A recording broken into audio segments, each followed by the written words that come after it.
اب نوٹ کر لیجئے، یہ کتابیں اگر آپ پڑھنا چاہیں تو کتاب الملاحم میں پڑھیے. بدترین عذاب عربوں پر آیا کھڑا ہے، سروں پر تنا ہوا ہے، بدترین. ایسی جنگ ہونی ہے الملحمۃ العظمیٰ، جس کو کہ میں بھی آپ کو گواہی پیش کر دوں گا، جسے کہا گیا دی لاسٹ کروسیڈ. بش نے بھی کروسیڈ کا لفظ بول دیا تھا، پھر واپس لیا اس نے. نکل جاتی ہے جس کے منہ سے سچی بات مستی میں. فقیہ مصلحت بین سے اور ہندے بادہ خار اچھا، کروسیڈ کہہ کر پھر واپس لیا. یہ کروسیڈ، اس کے اوپر جس قدر نقصان ہونا ہے عربوں کا، گریٹر اسرائیل بنے گا، یہ عراق، شام، اردن، سعودی عرب کا کچھ شمالی علاقہ، ترکی کا جنوبی علاقہ، مصر کا صحرائے سینا، اور اس کے ساتھ ہی جو بہترین اس کا زرخیز ترین علاقہ ڈیلٹا آف نائل، یہ سب یہودیوں کے قبضے میں جائے گا. اس کو حدیث میں کہا گیا الملحمۃ العظمیٰ. عیسائی 80 علم لے کر اے مسلمانوں تم پر حملہ آور ہوں گے، اور ہر علم کے نیچے 12,000 فوج ہوگی، 9.5 لاکھ فوج. یہ نیٹو کی تیاری کس کے لیے ہو رہی ہے؟ جب USSR کا خاتمہ ہوا تو پوچھا گیا تھا نیٹو چیف سے، اب کس لیے؟ تمہارا وہ دشمن تو ختم ہو گیا، اب ہمیں اسلامک فنڈامنٹلزم سے نمٹنا ہے. وہ جانتے ہیں خطرہ یہی ہے، اب اسلام ابھر سکتا ہے. مسلمانوں کے سینوں کے اندر وہ آگ ہے، اوپر خاک اس طرح آ گیا ہے تمہیں اٹھانا بیٹھ رہا، یہ اندر تو انگارا ہے، اوپر سے راکھ ہے، اس سے دھوکہ نہ کھا جانا ان کے دلوں کے اندر. اور بش نے کہا تھا مسلمان چاہتے ہیں کہ ہسپانیہ سے لے کر انڈونیشیا تک نظام خلافت قائم کریں. اور میں حیران ہوا تھا کہ اس کمبخت کو ہسپانیہ کا خیال کیسے آ گیا؟ ہمیں تو کبھی آتا ہی نہیں، اب ہم تو بھول گئے. وہ تو 500 برس پرانی بات ہے، جبکہ وہاں سے ہمیں نکال دیا گیا تھا. اگرچہ اقبال نے کہا تھا ہے ارض فلسطین پہ یہودی کا اگر حق، ہسپانیہ پر حق نہیں کیوں اہل عرب کا. ہسپانیہ میں تو 800 سال حکومت کی مسلمانوں نے، اور ابھی 500 برس سے گزرے ہیں نا. یہودی تو ارض مقدس سے 2000 سال نکالے گئے، انہیں لا کے آباد کیا گیا، عربوں کے سینے میں خنجر پھونک دیا گیا. وہ چھوٹا سا ملک جو چاہتا کرتا، کوئی پوچھنے والا نہیں. امریکہ جیسے اپنے بیٹے کی حفاظت کرے ویسے کرتا اس کی. اور حضور نے فرمایا ہے وہ جنگ جب ہوگی تو ایک باپ کے اگر 100 بیٹے ہوں گے تو 99 ختم ہو جائیں گے، ایک بچے گا. یہ حدیث ہے، حدیث ہے صحیح. اور آپ نے فرمایا ویل للعرب من شر قد اقترب، عربوں کے لیے ہلاکت ہے، عربوں کے لیے بربادی ہے اس شر سے جو قریب آ چکی ہے. اور آج جس طرح انہوں نے ان کی تہذیب کو اختیار کر لیا ہے، دبئی جا کر دیکھیے، بدترین مغربی معاشرہ جو ہے وہ دبئی کے اندر ہم نے قائم کر کے دکھا دیا. اب سعودی عرب اس راستے پر بڑھ رہا ہے. اور اس کے بعد نمبر 2 پر جو ہے ہم پاکستانی ہیں. لیکن میں اس کے وہ پہلی بات جو کہہ رہا ہوں وہ تو یقینی ہے، اس میں تو احادیث صحیحہ موجود ہے.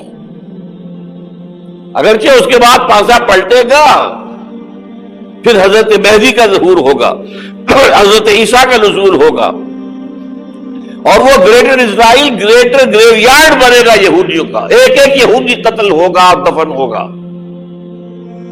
یہ بات میں ہونا ہے، میں پہلی بات بات کر رہا ہوں. وہ پانسا پلٹے گا جب پلٹے گا. ابھی جو سامنے ہے وہ کیا ہے؟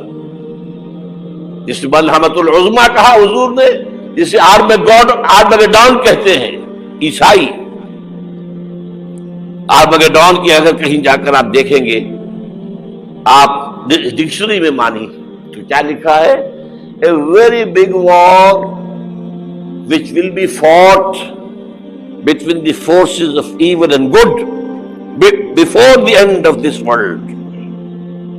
اس دنیا کے خاتمے سے پہلے خیر اور شر کی قوتوں کے درمیان بہت بڑی جنگ ہوگی. ارمجدون اسے کہتے ہیں عربی میں، اور آرمگیڈون اسے کہتے ہیں انگریزی کے اندر. اور یہ بائبل کی آخری کتاب کے اندر ہے، جو اس میں کہ مکاشفات یوحنا، ریویلیشنز آف سینٹ جان. یہ تو میں کہہ رہا ہوں یقین کے ساتھ، اور زیادہ دور نہیں ہے، آیا چاہتا ہے. اس لیے کہ یہودیوں کا اور عیسائی جو کنزرویٹوز ہیں، نیو کنزرویٹوز، ان کا 5 نکاتی ایجنڈا ہے متفق علیہ، جس کے تحت کہ یہ جنگ صلیبی شروع کی گئی ہے. تو سن لیجئے آپ. آرمگیڈون نمبر 1، گریٹر اسرائیل قائم ہو جانا اس کے نتیجے میں نمبر 2، مسجد اقصی اور قبۃ الصغریٰ کو گرانا نمبر 3، وہاں تھرڈ ٹیمپل، وہ مسجد جو حضرت سلیمان نے بنائی تھی 1000 قبل مسیح میں، پھر برباد کی تھی نیبوکدنیزر نے، دوبارہ بنائی گئی، پھر دوبارہ ختم ہوئی 70 عیسوی تک گری پڑی. ان کا خانہ کعبہ گرا ہوا ہے 70 عیسوی سے لے کر آج تک. ایک دیوار ہے ویلنگ وال، جہاں جاتے ہیں، روتے ہیں، پیٹتے ہیں، ماتم کرتے ہیں. وہاں وہ بنے گا تھرڈ ٹیمپل. اور نمبر 4، اس میں لا کر رکھا جائے گا تخت حضرت داؤد کا. یہ تخت کہاں ہے اس وقت؟ یہ لندن شریف کے اندر جو ان کی پارلیمنٹ کا جو چرچ ہے، ویسٹ منسٹر ایبے، اس میں رکھا ہوا ہے. ایک پتھر تھا جس پر بٹھا کر حضرت داؤد کی تاج پوشی ہوئی، پھر حضرت سلیمان کی ہوئی، پھر وہ پتھر رکھ دیا گیا جب حضرت سلیمان نے بنایا ہیکل مسجد اقصی. وہاں رہا وہ.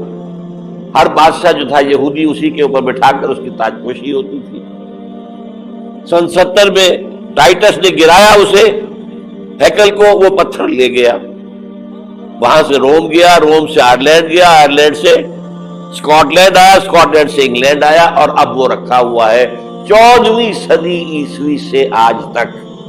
وہ ویسٹ منسٹر ایبے میں رکھا ہوا، ایک کرسی کی سیٹ میں اسے بنا دیا گیا ہے تخت کی شکل.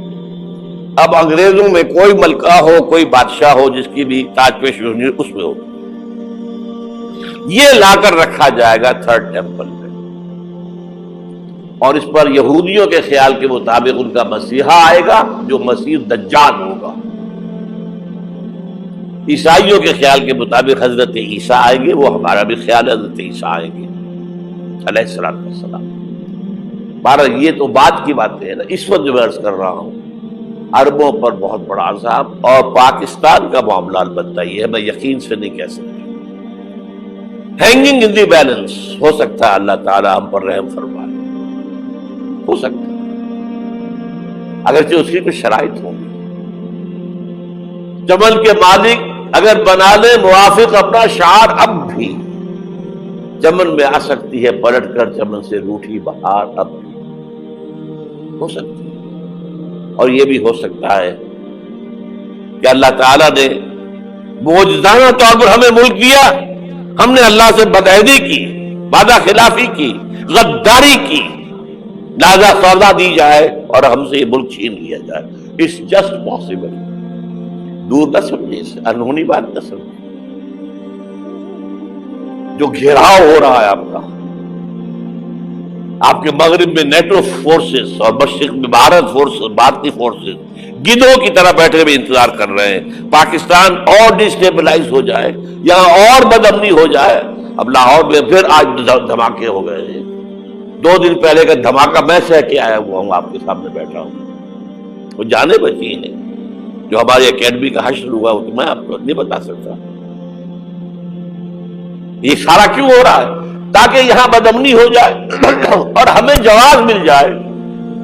مغرب سے نیٹو فورسز داخل ہو جائیں، مشرق سے بھارتی فورسز آ جائیں اور ہمارے ایٹمی دانت توڑ کر اور پھر ہمیں بھارت کے سامنے ڈال دیا جائے، نو ڈو ایز یو لائک.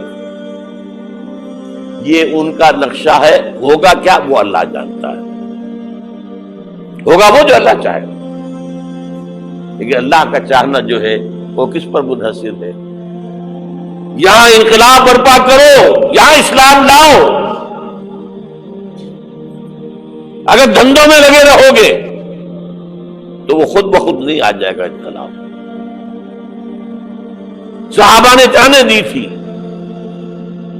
کتنی تکلیفیں اٹھائی تھی. 12 برس تک مکی دور کے اندر با نشہ درویشی در ساز و دمادم سن، جو پختہ شبی خدرا بر سلطنت جم سن. یوم طائف یاد ہے جو حضرت عائشہ فرماتی ہے کہ میں نے پوچھا تھا حضور سے کہ یوم احد سے زیادہ سختی بھی آپ پر کبھی آئی؟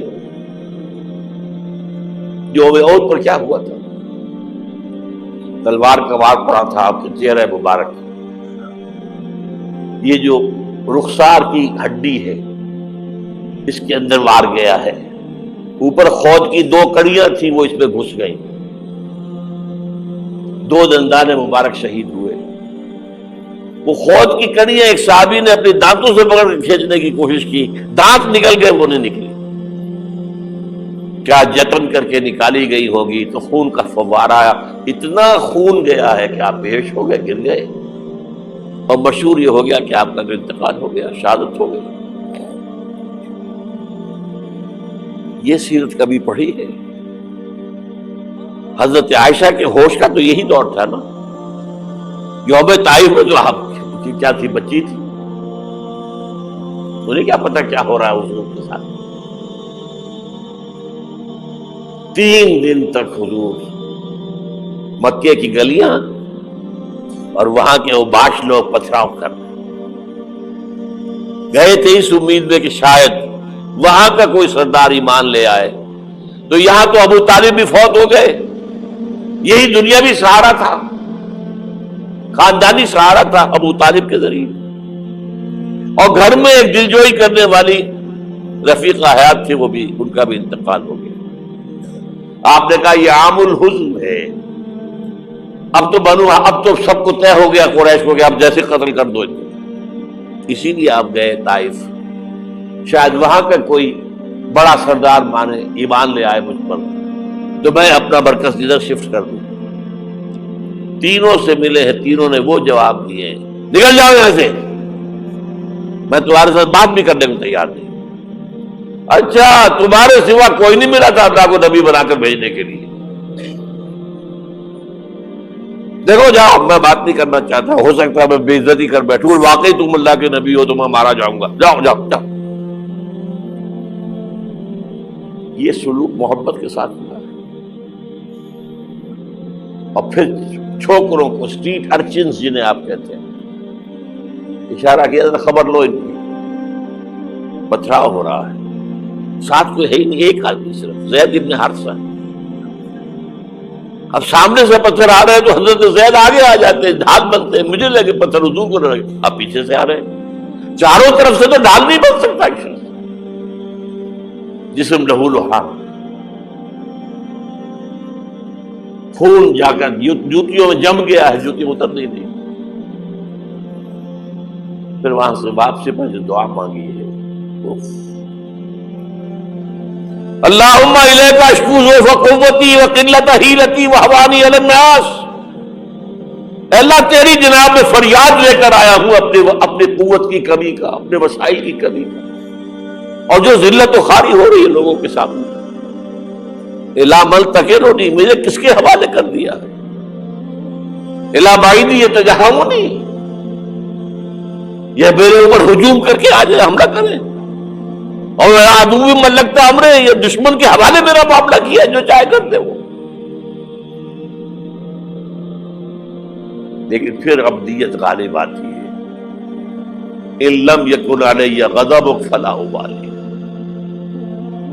اللہ اگر تو ناراض نہیں ہے تو مجھے کوئی پرواہ نہیں. سر تقدیم خم ہے جو مزاج یاد میں آئے. مجھے اندیشہ یہ ہے کہ تو ناراض تو نہیں ہوگی. یہ تکلیفیں جھیلی ہے. سینکڑوں صحابہ نے جانوں کا نذرانہ پیش کیا ہے. احزاب کی جنگ میں فاقوں پر فاقے ہو رہے تھے اور ان فاقوں کی حالت میں خندق کھودنے کا حکم ملا ہے. لوگوں کی کمریں دوہری ہو رہی ہیں، پتھر باندھے ہیں اپنے پیٹوں سے اپنے چادروں کے ساتھ کس کر کمر دوہری نہ ہو جائے. اور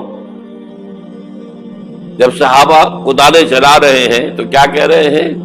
نحن الذین بایعوا محمدا علی الجہاد ما بقینا ابدا اللہم لا عیش الا عیش الاخرہ.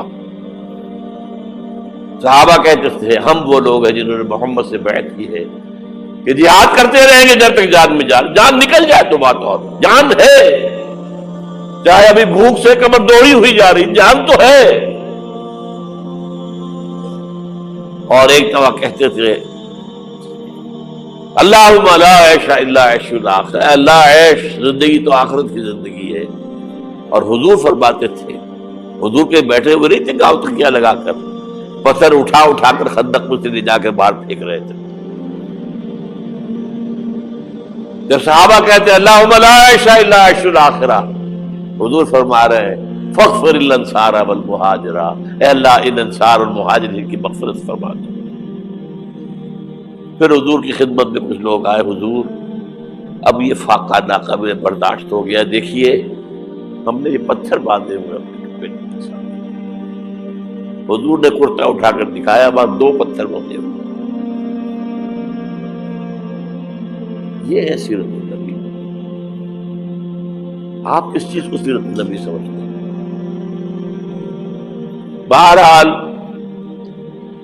اس موضوع پر میری ایک کتاب ہے منہج انقلاب نبوی. یہ انقلاب کیسے آیا تھا؟ اگر دل میں ذرا بھی آرزو پیدا ہو گئی ہو کہ اللہ قبول کر لے مجھے قبول کر لے اس کام کے لیے، تو وہ کتاب آپ کے لیے مست ہے.